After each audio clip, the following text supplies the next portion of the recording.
नमस्कार दोस्तों, मैं आपका अश्वनी और आपको आज एक ख़ास खबर के लिए खेतों में लेकर आया हूं। किसान जब खेती करते हैं तो उनका फसलों में बहुत सारा नुकसान होता है, प्रकृति की वजह से भी होता है।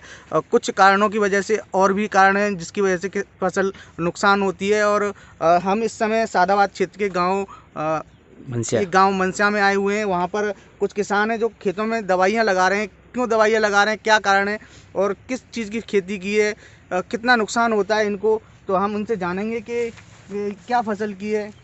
तो ये हमारे साथ जो सहयोगी हैं, थोड़ा सा आगे आइए और फसल की जो फसल करते हैं उनसे पूछेंगे कि क्या फसल की है। सर नमस्कार।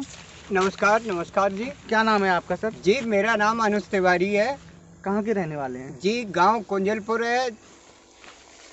अच्छा, ये सर ये फसल जो की है ये किस चीज़ की दवाई लग रही है, क्या रोग आया है इसमें? जी ये फसल आलू की है। जैसा कि आप देख रहे हैं ये पौधे जल गए हैं और ये पीले पड़ चुके हैं, ये खत्म होने के कगार पे हैं। कोशिश की जा रही है ये कैन प्रक्रिया ने इनको बचाया जा सके।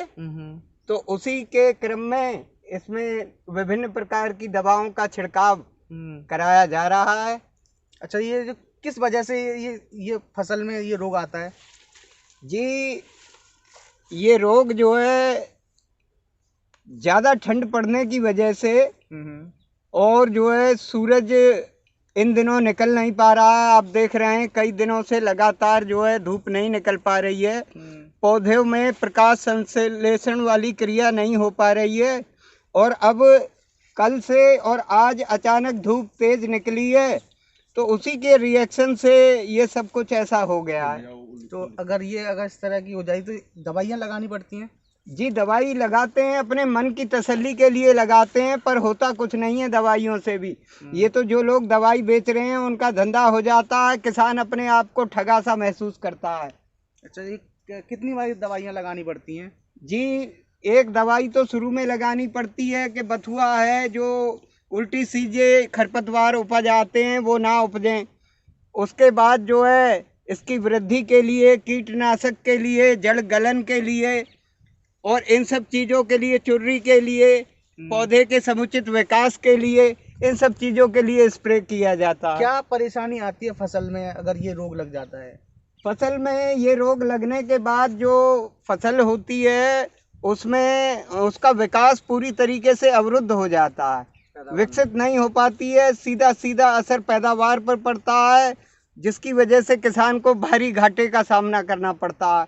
किसान तो फसल भी ठीक हो जाए तो भी घाटे का ही सामना उसको करना पड़ता है।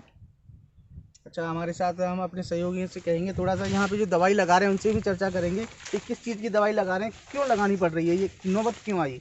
ये दवा इस वजह से लगानी पड़ रही है कि हम कल खेत पे आए थे तो बहुत अच्छा दिख रहा था माहौल, खेत में पैदावार बढ़िया निकलेगी। और आज हमने खेत पे आके देखा तो आलू हमारा खेती में सारा पीला पीला हो रहा था। ये किस तरह का हो जाता है? और ये देखो हमारा पेड़ है, ये बिल्कुल जाड़े से सिकुड़ गया, जले हुए पत्ते, बिल्कुल जले हुए पत्ते हैं। अच्छा, ये ऐसा देखो ये पीला पीला दिख रहा है ना, ये पीले पत्ते दिख रहे हैं। जब पेड़ ऊपर से ही मर जाएगा तो नीचे जो आलू बैठता है मोटा होता है तो उसमें पैदावार कम होएगी। तो किस किस ब्रांड के आलू किए हैं आपने? ये तो 3797 है, चंबल वाला, और साइड में खड़ा है वो मोखराज है, एक पल्ली साइड में भी खड़ा है, उसमें हाइब्रिड है 3797, कौन सा है? ख्याति है। 4 वैरायटी वो रखी है यहाँ पर। अच्छा, ये रोग आ जाता है तो जो मेन जो पैदावार होती है वो पैदावार प्रॉपर नहीं होगा?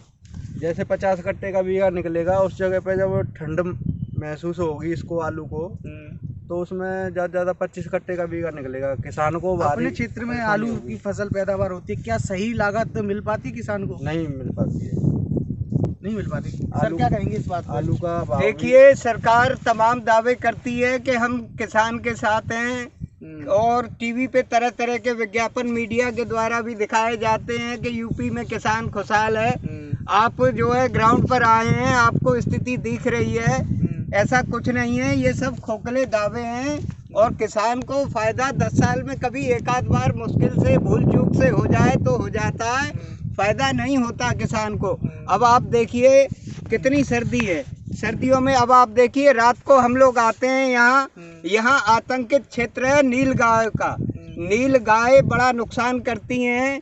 और सेही नाम का जानवर है, आलूओं को खोद खोद के खा जाता है, कुतर देता है। देखो ये खुदा तो इन सब चीजों से बड़ा नुकसान होता है, जिसकी भनक गवर्नमेंट को है नहीं, ना गवर्नमेंट इस दिशा में आलू को ऐसे खोद खोद के खा जाते हैं। प्रयास भी नहीं कर रही है गवर्नमेंट।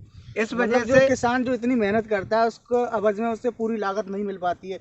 जो एमएसपी के जो सरकार वादा करती है वो क्या वो पूरा हो पाता है? नहीं, वो सारी चीजें जो है ग्राउंड पर उसका कोई असर नहीं दिखाई देता है। ये खोखली बातें हैं, ये जो है किसानों को भ्रमित करने वाली बातें, अपना वोट बैंक बनाने वाली बातें, अपनी नाकामयाबी को छिपाने वाली बातें हैं। ये किसान इस वक्त इतना परेशान है कि उसकी स्थिति आपसे छुपी नहीं है। दरअसल मैं बताना चाहूँगा, किसान हर चीज़ से परेशान होता है। जब फसल करता है तो खाद के लिए भागना पड़ता है, बीज के लिए भागना पड़ता है, खेत में जब जुताई करनी होती है तो उसके लिए डीजल पेट्रोल के लिए भागना पड़ता है, दवाइयों के लिए भागना पड़ता है, डीएपी के लिए भी भागना पड़ता है। बहुत सारी चीज़ें होती हैं जिसके लिए किसान को इधर से उधर भागना पड़ता है, टाइम से नहीं मिल पाती हैं। और जब फसल वो करता है तो जो आवारा जानवर हैं, नील गायें और कई तरह के ऐसे जानवर हैं जो फसल को बर्बाद करते हैं। और दूसरी बात, दिन रात में भी फसल को वो किसान देखता है। और जब उसकी फसल तैयार होती है तो प्रकृति की मार भी उसको झेलनी पड़ती है। और इन सब चीज़ों के बाद भी जब थोड़ा बहुत अगर किसान कर भी लेता है तो उसको सही मुनाफा नहीं मिल पाता है। तो इसी के लिए हम ग्राउंड पे आए हुए थे कि कई दिनों से सूरज नहीं निकल रहा था, कोहरा बड़ा हुआ था, बरसात भी हुई थी, किसान की फसल बर्बाद हो रही थी। इसके लिए ग्राउंड पे हमने आकर देखा तो किसानों ने बताया कि वाकई में उनकी फसल बर्बाद हो रही है और जो उनको फसल का दाम मिलना चाहिए वो प्रॉपर नहीं मिल पाता है। आपके चैनल के माध्यम से मैं एक छोटा सा संदेश इस सरकार तक पहुंचाना चाहता हूं। सरकार जो है दावे कर रही है कि उत्तर प्रदेश सरकार ने बिजली के मामले में अपनी पीठ थपथपाई है स्वयं। और दावे ये किए जा रहे हैं पूरे भारत में सबसे बेहतरीन बिजली यूपी ने दी है इस बार। लेकिन मैं बता देना चाहता हूं सरकार को कि इससे पहले लाइट नलकूपों के लिए, किसानों के लिए रात में भी आती थी, दिन में भी आती है। अब सरकार ने एक ऐसा हंटर मारा है, देखिए सुबह 7 बजे लाइट आती है और शाम 5 बजे से पहले लाइट चली जाती है। लाइट रात्रि की जो लाइट आया करती थी वो कट कर दी है इन्होंने। पिछले कई महीनों से 5 बजे के बाद लाइट नहीं आती है। हम लोग यहाँ फसल की रखवाली के लिए रात में आते हैं, इतनी व्यवस्था भी नहीं है कि एक बल्ब जला सकें। मैं सरकार से कहना चाहता हूँ 3 फेसों में लाइट नहीं दे सकते तो मत दें, कम से कम 1 फेस में तो लाइट दे दें, जिससे किसान अपना बल्ब जलाकर अपनी रक्षा कर सके, कीड़ा कांटा देख सके, जानवरों से अपनी रक्षा कर सके। मैं इतना ही कहना चाहता हूँ। दरअसल किसान की बहुत सारी समस्याएं हैं, उनको सरकार को समझना चाहिए और उन पर थोड़ा सा अमल भी लाना चाहिए। हमारी खबर आपको कैसी लगी, राय कमेंट करें, हमारे चैनल को ज़्यादा से ज़्यादा सब्सक्राइब करें।